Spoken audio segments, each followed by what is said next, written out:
Hello, everyone. My name is Laura Van Pate, and I am the Vice President of the Hilton Hotels International Branch. Since our company is thinking about hiring disabled employees, I put together this presentation on the advantages and disadvantages of hiring disabled employees. I hope this presentation is helpful in our decision. Throughout the history of the workforce, employers have looked on disabled people, both physically and mentally, as incompetent. Because of this, it has been hard for disabled people to get work. But according to an article from U.S. News and World Report, disabled people are the overlooked labor force, meaning that they have enough skills to get hired, but employers don't want to hire them.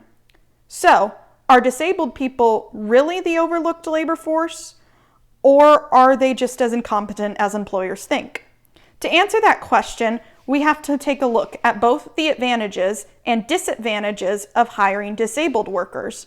First, let's take a look at the advantages.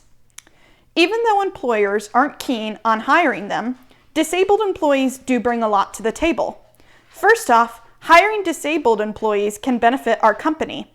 According to a 2016 article by ChicagoLighthouse.org, businesses that hire people with disabilities can receive tax credits or other incentives. This means that if our company hires disabled employees, we can get money from the government for that.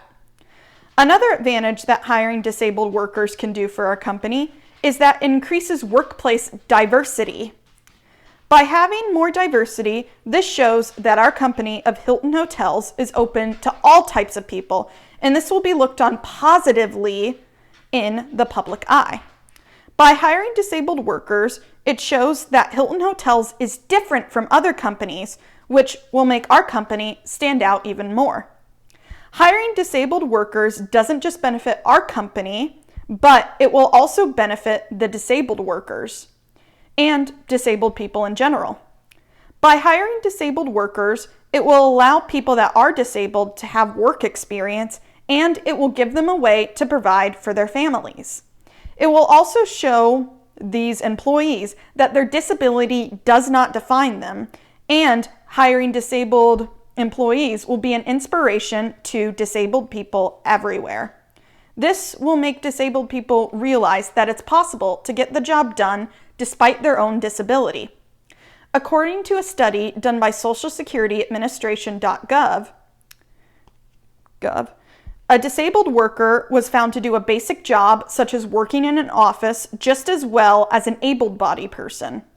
A quote from that study was, "Disabled workers are able to do just as much work as an able-bodied person and shouldn't be looked upon negatively because of it."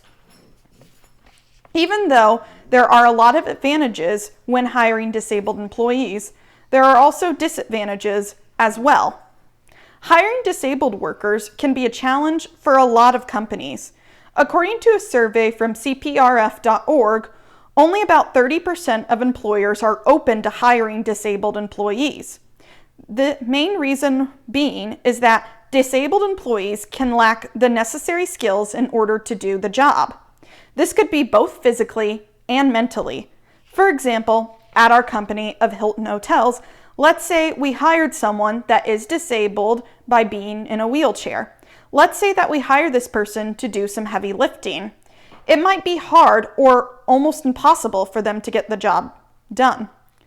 People who are mentally disabled might also have a hard time as well with a situation like that.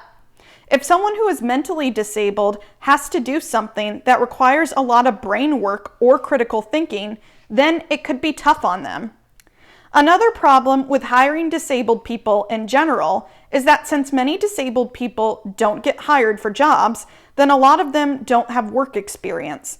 Hiring someone who lacks work experience can be tricky because they might not know how the workforce runs, and that can cause all sorts of problems with efficiency. By hiring disabled workers, it can also cost our company extra money. Let's say our company hires a worker in a wheelchair.